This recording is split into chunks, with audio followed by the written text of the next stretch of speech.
আৰু বিভিন্ন পৰীক্ষাৰ ৰিজাল্ট আৰু নিযুক্তি পত্ৰ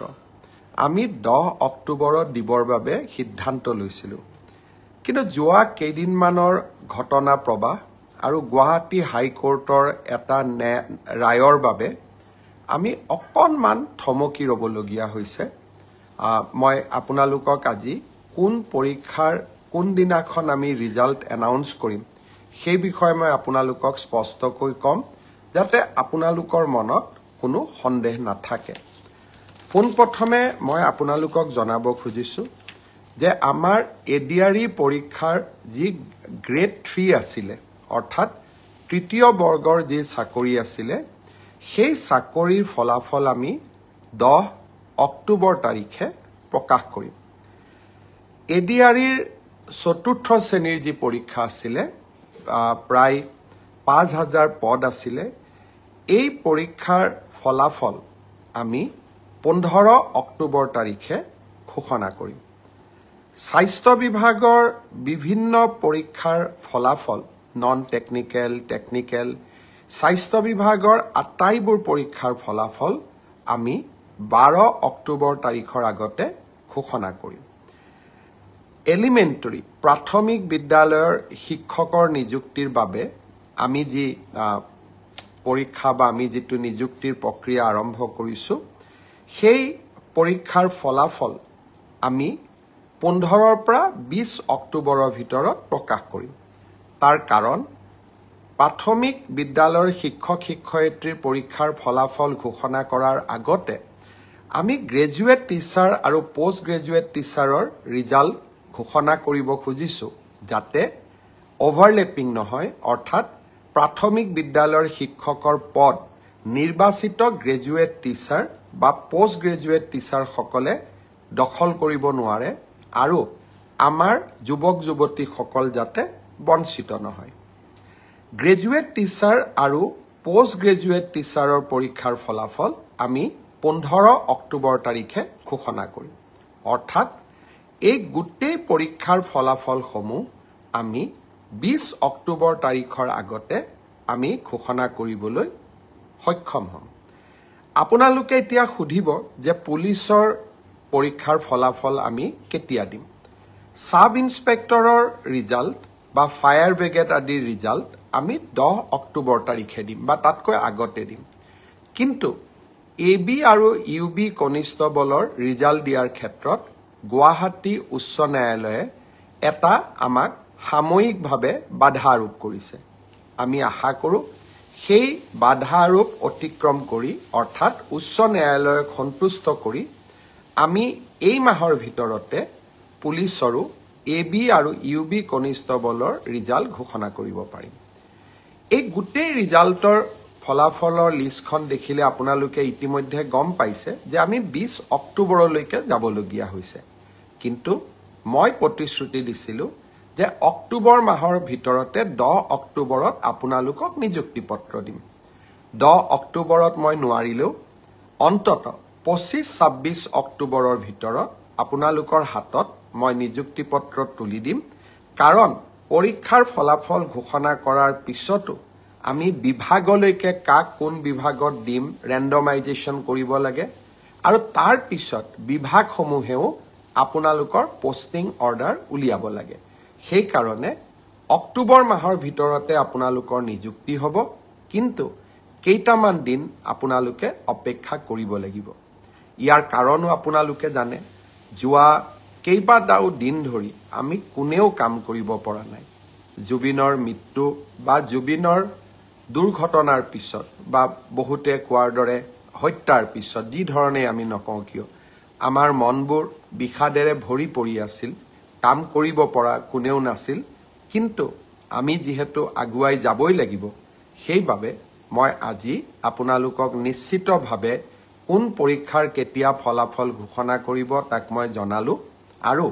আপোনালোকে যাতে নৱেম্বৰ মাহতে চাকৰিত যোগদান কৰিব পাৰে তাৰো আমি নিশ্চিতভাৱে ব্যৱস্থা লম বন্ধু বান্ধৱীসকল শ্ৰদ্ধাৰ ৰাইজ আৰু কেইটামান কথা মই আপোনালোকক ক'ব খুজিছো অৰুণোদয়ৰ জৰিয়তে আমি অসমৰ 30 লাখ পৰিয়ালক মাহত 1250 টকাকৈ আগবঢ়াওঁ যোৱা 17 ছেপ্টেম্বৰ তাৰিখৰ পৰা আমি অৰুণোদয় তৃতীয় সংস্কৰণ আৰম্ভ কৰিব বিচাৰিছিলোঁ তাৰ পিছত আমি 25 তাৰিখৰ দিনটো ধাৰ্য কৰিছিলোঁ কিন্তু অসমত চলি থকা ঘটনা প্ৰবাহৰ বাবে এই আঁচনিখনো আমি নিৰ্দিষ্ট দিনত দিব নোৱাৰিলোঁ অহা 7 অক্টোবৰ তাৰিখে আমি আপোনালোকৰ হাতত অৰুণোদয় তুলি দিম আৰু আমি সকলো প্ৰচেষ্টা ইতিমধ্যে সম্পূৰ্ণ কৰিছোঁ 7 তাৰিখে নিশ্চিতভাৱে অৰুণোদয় তৃতীয়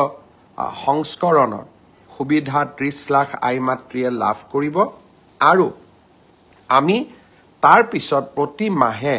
নিৰন্তৰ কৰি আপোনালোকক এই পুঁজি যোগান ধৰি যাম ঠিক সেইদৰে নিযুত মইনাৰো আমাৰ অসমৰ প্ৰায় 3.5 লাখ ছাত্ৰীয়ে এইবাৰ নিযুত মইনা আঁচনিৰ সুবিধা লাভ কৰিব নিযুত মইনা আঁচনিৰো আমি যিহেতু প্ৰথম কিস্তিৰ ধন আমি চেক যোগে দিওঁ বেংকক আমি চেকসমূহ বনাব দিছোঁ নিযুত মইনা আঁচনিৰো প্ৰথম কিস্তিৰ ধন আমি 10 পৰা 15 অক্টোবৰৰ ভিতৰত সকলোৰে হাতত তুলি দিম আৰু তাৰ পৰৱৰ্তী মাহৰ পিছত সকলোৱে বেংক যোগে নিযুত মইনা আঁচনিৰ ধন লাভ কৰি থাকিব এডিআৰিৰ ওপৰত আপোনালোকৰ প্ৰশ্ন আছিলে অৰুণোদয়ৰ ওপৰত আপোনালোকৰ প্ৰশ্ন আছিলে নিযুত মইনাৰ ওপৰত আপোনালোকৰ প্ৰশ্ন আছিলে মই চেষ্টা কৰিছিলোঁ যাতে আজি ফেচবুক লাইভৰ জৰিয়তে গোটেইখিনি উত্তৰ দিব পাৰোঁ শ্ৰদ্ধা ৰাইজ যোৱাকালি বিটিচিৰ নিৰ্বাচন সম্পূৰ্ণ হ'ল এয়া প্ৰথমবাৰৰ বাবে বড়োভূমিত নিৰ্বাচন অনুষ্ঠিত হ'ল যি নিৰ্বাচনৰ পূৰ্বেও হিংসাত্মক ঘটনা সংঘটিত হোৱা নাছিলে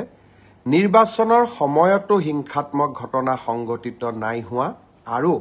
নিৰ্বাচনৰ ফলাফল দিয়াৰ পিছতো সকলো পক্ষই কিৰা সুলভ মনোভাৱেৰে পৰীক্ষাৰ ফলাফল যেনেকৈ আমি গ্ৰহণ কৰোঁ নিৰ্বাচনৰ ফলাফলো তেনেকৈ আমি গ্ৰহণ কৰিছোঁ মই বড়োভূমিৰ ৰাইজলৈ পুনৰ এবাৰ অভিনন্দন জনাইছোঁ আৰু বিপিএফ দলৰ মুৰব্বী হাগ্ৰামা মহিলাৰীক তেখেতৰ বিজয়ৰ বাবে অভিনন্দন জ্ঞাপন কৰিছোঁ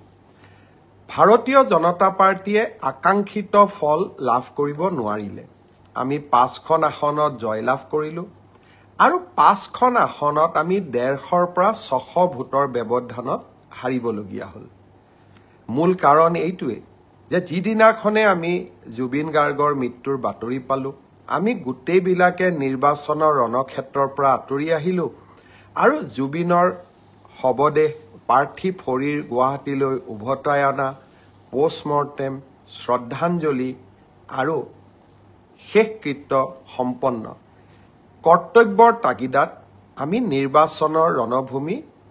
তাতে এৰি থৈ উভতি আহিলোঁ আকাংক্ষিত ফল লাভ কৰিব নোৱাৰিলোঁ কিন্তু আমি সকলোৱে জানো যে কৰ্তব্যৰ আহ্বানতকৈ জীৱনত আন একোৱে ডাঙৰ হ'ব নোৱাৰে যদিও আমি কৰ্তব্যৰ আহ্বানৰ বাবে কেইটামান চিট হেৰুৱাবলগীয়া হ'ল আমাৰ এই সামান্য ত্যাগে জুবিনৰ শেষ যাত্ৰাক অধিক মহিমাময় কৰি তুলিছিলে ৰাইজক আমি বিভিন্ন প্ৰকাৰে সেই সময়ছোৱাত ৰাইজৰ লগত থিয় হৈ থাকিব পাৰিছিলোঁ সেয়ে 4-5টা চিটত আমি অত্যন্ত কম ভোটত হাৰিলেও আমি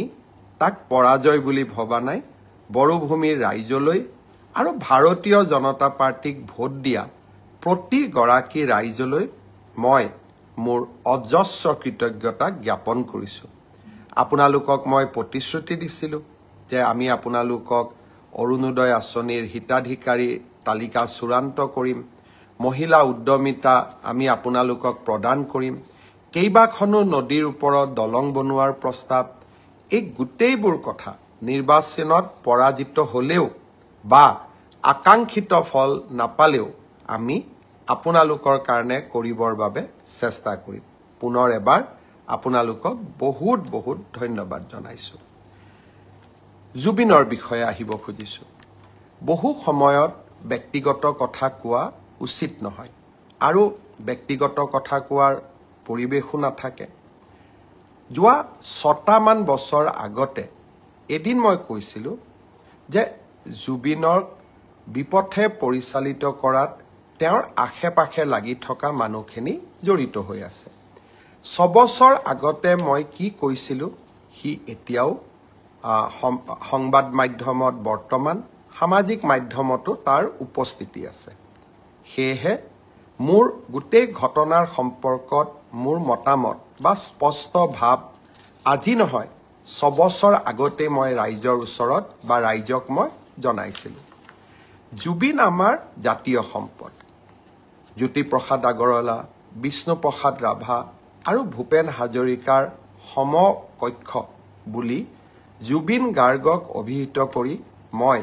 জুবিনৰ সন্মুখত দিয়া এটি ভাষণো সামাজিক মাধ্যমত উপলব্ধ হৈ আছে।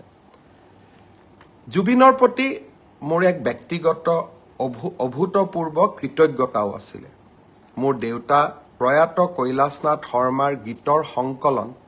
জুবিনে অতি মৰমেৰে ৰুণজুণ নামৰ কেছেটটোৰ জৰিয়তে বাণীবদ্ধ আৰু ভিডিঅ' কৰি মোক উপহাৰ দিছিলে। আৰু সেই গানকেইটাই যথেষ্ট সমাদৰ লাভ কৰিছিলে। এজন পুত্ৰ হিচাপে তাতকৈ গৌৰৱৰ কথা একোৱেই নাছিল। আৰু সেয়েহে জুবিনে য'তেই যেনেকৈ ক'ৰবাত আমি যদি কেতিয়াবা জুবিনৰ যাত্ৰাৰ সংগী হ'বলৈ সুবিধা পাইছিলোঁ, তাক কেতিয়াও মই হাতৰ পৰা ওলাই যাব দিয়া নাছিলোঁ। আজি ক'ভিডৰ সময়ত মুম্বাইৰ পৰা জুবিনক উভতাই অনা, ডিব্ৰুগড়ৰ পৰা বিশেষ বিমানেৰে নতুন দিল্লীত গ্ৰীণ কৰিডৰ বনাই জুবিনৰ চিকিৎসাৰ ব্যৱস্থা কৰা, জীৱনৰ কেইবাটাও গুৰুত্বপূৰ্ণ অধ্যায়ৰ মই সাক্ষী হৈ থকাৰ সুযোগ পাইছিলোঁ। মোৰ একো কণ্ট্ৰিবিউশ্যন নাছিলে, কিন্তু